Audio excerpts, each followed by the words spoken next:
Alright, here we go. Quick polynomial review / lesson if you haven't seen it before.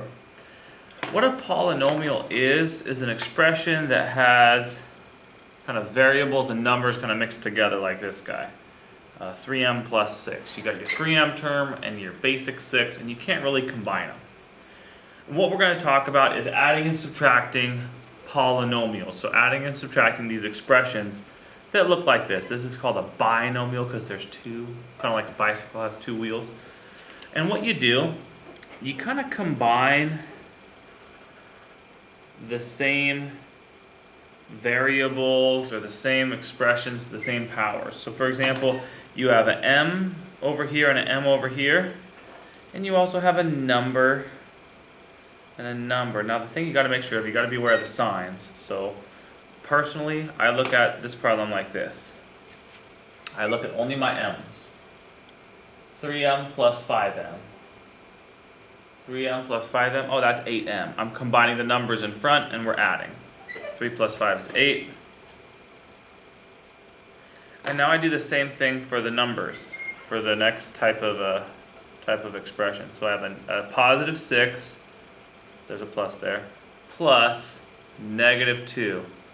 Because the minus kind of becomes a negative 2 when we pair it with the number next to it. So 6 plus negative 2, oh, that's like 6 minus 2. That's a minus, that's a plus 4. Boom, you're done. So what you're really doing here is combining like terms. Okay? I'm going to show you a few more. And I feel like this is the best way to do a lesson on these ones, even though I'm like just doing examples. Because with these ones, it's really just how do you do it. Number 2, I'm going to circle my variables of the same power with x, so x, 8x and 4x, and then I'm going to put boxes around my numbers. If you want, remember, keep the number with the sign right in front of it.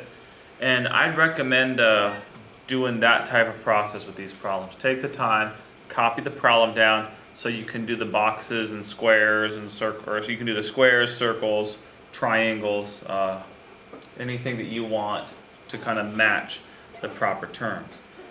This time we have a minus in the middle. Again, cover the pieces I don't want. 8x minus 4x.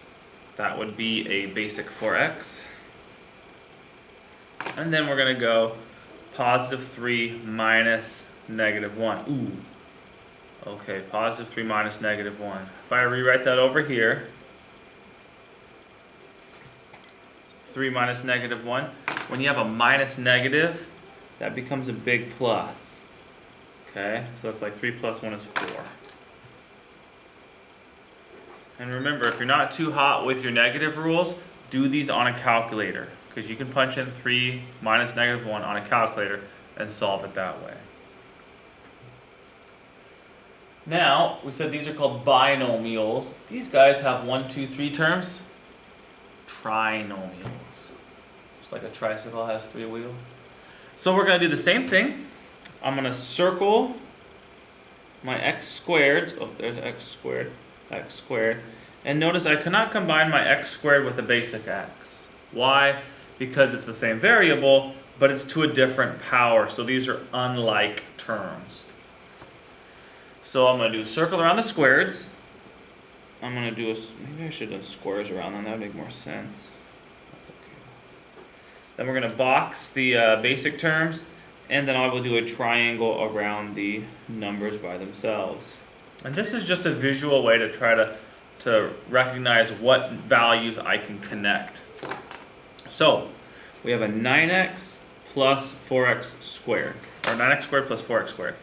Again, if I cover up the pieces I can't use, or the unlike terms, that's what we've got. 9x squared plus 4x squared, like 9 plus 4, 13. And then we just put our variable on the end. And we're going to do a similar thing for the next guy. 3x plus negative 5x. When you do a plus negative, it's really like a minus. So it's like 3x minus 5x. 2x. And last but not least, we have our numbers, negative 2 plus negative 8, that would be negative 10. Boom. So again, main deal here with this process is you're combining your like terms. You're not solving this, you're just combining your like terms. Okay, you're not going to get an answer like x equals 7. No, it's going to be an expression, which is this. Now, one unique case you might see is something like this on number 4. You're going to do the same process. You're going to, okay, we're going to put squares around our squareds. Okay, I have a y right here. Do I have a y over here? I don't. Okay. But I do have this guy, so I'll put a triangle around that. If you want to give this guy a circle, you still can, just for fun. So we combine our boxes. 2y squared minus 5y squared. Again, combine the numbers in front. If I cover up the pieces, this is kind of what we have. If I cover up the non-relevant pieces, so I'm going to have a negative 3y squared. Now, I have a circle over here, no circles over here, so I have a plus 8y. I can't combine it with anything, so I just keep it. It doesn't change. Okay, don't get confused by that. If something doesn't have a buddy, it just stays the same. And last but not least, we have our numbers. Positive 7 minus negative 6. Okay, that would be minus negative. Ooh, that's like a plus. So this is like a 7 plus 6, that's a 13. Bop. There you go. So with these guys, the main thing you're going to want to do is think of it like combining like terms. And the other thing is make sure you don't get tripped up by the signs. Again, sometimes you're going to have a minus in there. So you're going to go like negative, or you're going to be like 2 minus 5. That's a negative 3. And be aware of double negatives. 7 minus negative 6 is positive 13. You know, so just be aware of the signs and make sure you're combining like terms. Remember, like terms have to have the same variable to the same power next to them. Okay? All right. So that's it for the lesson and examples kind of combined. So again, do your best on the assignment. Let me know if you have any questions. Have a good day.